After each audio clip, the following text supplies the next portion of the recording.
Hey guys, welcome back. This is going to be the latest Arknights Endfield tier list update from our favorite gacha game website of all time, Prydwen.gg. They have made the amendments and adjustments to the overall tier list for all the different characters as well as team comps. So without further ado, let's take a look at what changed ever since the first ever tier list, which was, I believe, made like roughly 2 weeks ago when the game just came out, right? So Changelogs.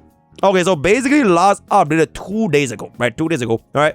Almost for 2 weeks. Today is actually our 2-week anniversary, by the way. Today is actually the exact same day as our 2-week anniversary. Millions of players singing into 1.0. All right, let's take a look at the first one. All right. Oh, Yvonne is completely and utterly garbage in the eyes of Prydwen.gg. So Yvonne is gonna be in tier 1.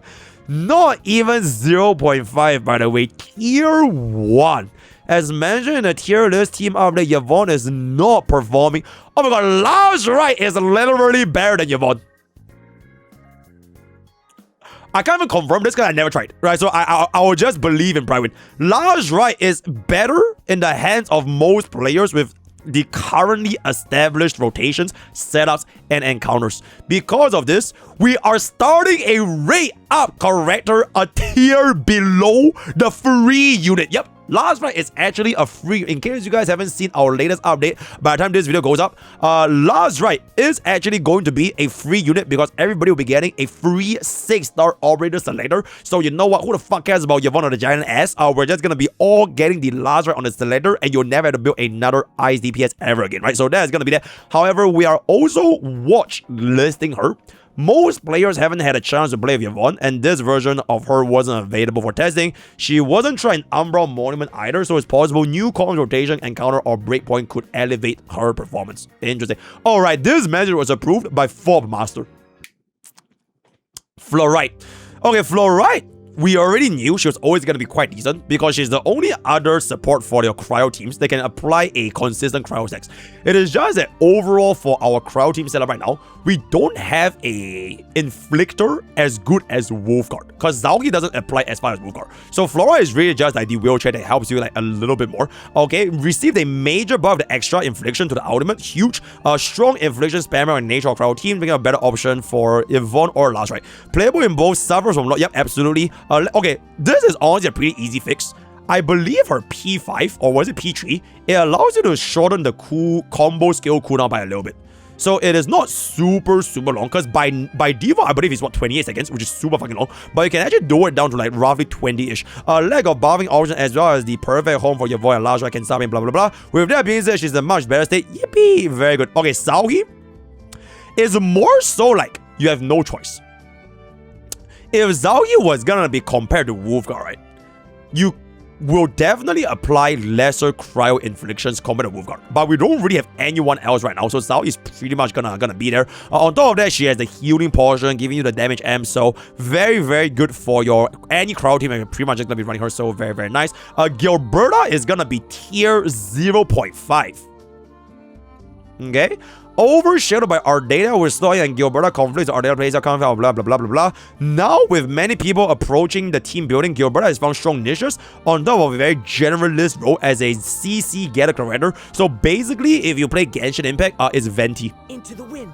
Alright, she is the only unit in the game that pretty much can consistently group up with enemies together, and it will make you have a much more combo experience, especially when a lot of this damage is going to be coming from your grouped up enemies, right? Commonly used clearing content, very nice, expected for release if one of Yvonne's current best options. On top of players feeling out where not to use her in level 18 teams, and we're going to follow through on wattage, moving here to tier 0.5. Okay, Agekuri straight up, I logically think she could be tier 0. I think Agekuri's skill point of flexibility, on top of being so strong in heat teams, you can kind of just run her everywhere. People run her in physical teams, people run her in electro teams, as long as she's gonna be giving you the skill point generation, she can be used. And if you do not have the alternative option, you can just use her as the backup. So I think Agekuri is absolutely fucking insane. Receive multiple nerfs, blah blah blah. This change is a big deal, but it's still very popular, very flexible choice. Doesn't provide the same rod, but that's fine because skill point is absolutely fine. Which is also why, personally speaking, if you are going to be thinking of a unit to pick over here, there's only one unit in this entire 6-star operator that can give you skill points. So if you know, you know, right? If you know, you know, right? So skill points is just really, really important in this entire game. I agree we'll lose some steam from having 0 energy. You can just fix it by having more energy, but it depends on the end content in the future when it comes out. Yo, Fireblood, thank you so much for the 8 months. Should I get pop from here so that way I have Yvonne? Absolutely. In any case, this is pretty much gonna be our update for the tier list. So let's see where we are gonna be. Take a look right here.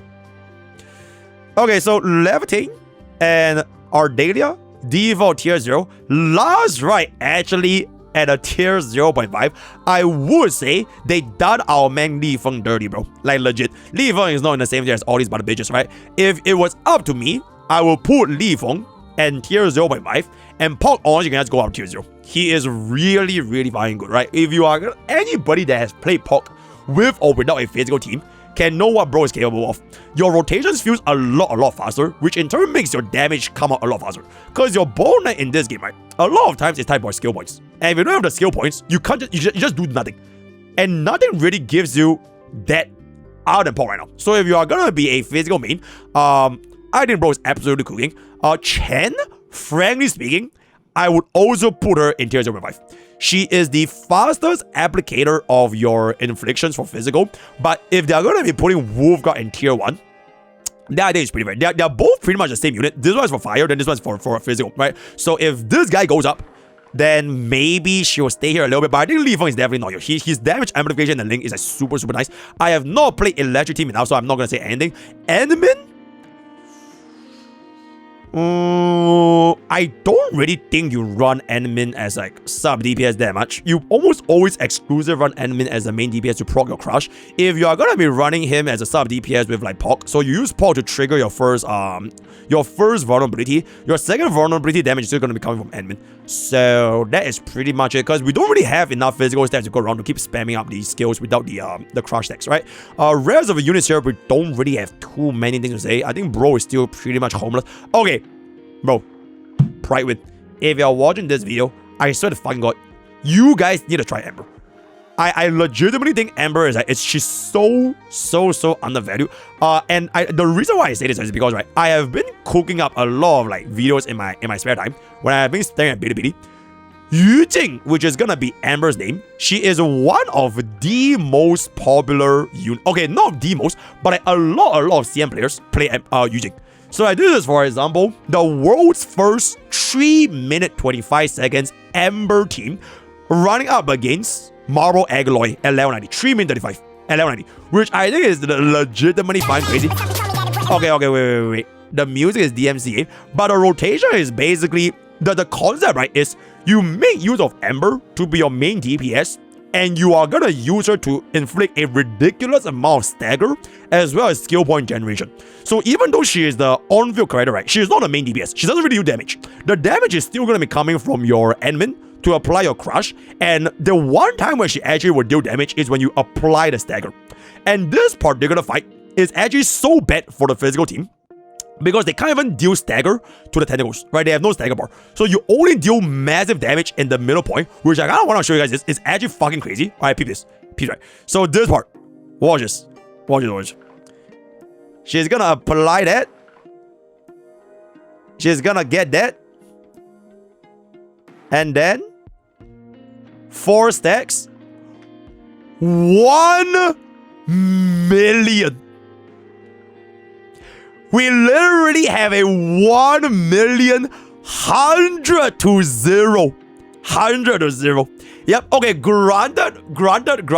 This is P5, right? This is not a relatable showcase. This full team is P5, pop P5, everything. But you don't have the 1 million, right? With this unit. The team concept as a whole, it will still function.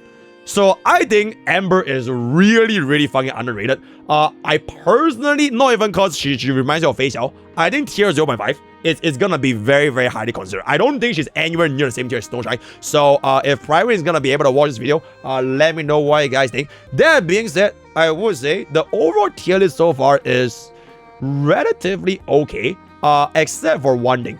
I really don't like running Endao for like almost 90% of the content. The one content I think Endao is pretty good in is like that re-crisis where they stable target. But like, you will pretty much just almost never use him in overall involving ending. And because this game doesn't have the ending content yet, you can't really know if there's going to be a pure single target Honkai. Maybe they change the bosses, right? Who knows? So I think Endfield, frankly speaking, he needs to go down, right? They nerfed his multipliers, they nerfed his buffs. It's just nowhere near as universal as it once was the last time. And for every team that you can run Endfield, you can run Arknights. And Arknights feels a lot smoother to play. And you don't really need to keep changing in and out just to squeeze out that, like what, less than 5%, 10% damage difference because he has the vulnerability, right? So I personally would bring Bro down a little bit more. These three, I think it's okay. Ardelia, I think she's completely fair to be tier 0 because she's the only unit that she gets. She's free. And you have an S1. Your brother probably can match up Ardelia if only she has the signature weapon, but it's a little bit hard to match. So until that day happens, okay, for example, right, when they release an actual nature DPS, I think Gilbert can become tier 0. It depends on how strong the nature DPS is going to be to see if she can match up to the likes of Levitate. I will be looking forward to see how Yvonne is going to be doing on our account, right? Because our account actually has Yvonne. So when we have more time, we'll take a look. Other than that, overall, I will give this tier list a 7 out of 10. Let me know what guys in the comments below. Really quick update for Arknights Endfield. All the best for guys. Use code BOOM for 10% off gamers. I'll see you guys next time. Bada boom, bada boom, bada.